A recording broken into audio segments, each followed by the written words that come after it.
it off. Whatever message he left means nothing anyway.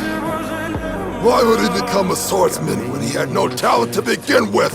There's no wonder he died. He's worthless! He was a fool of a son from the start! But what about Brother's message?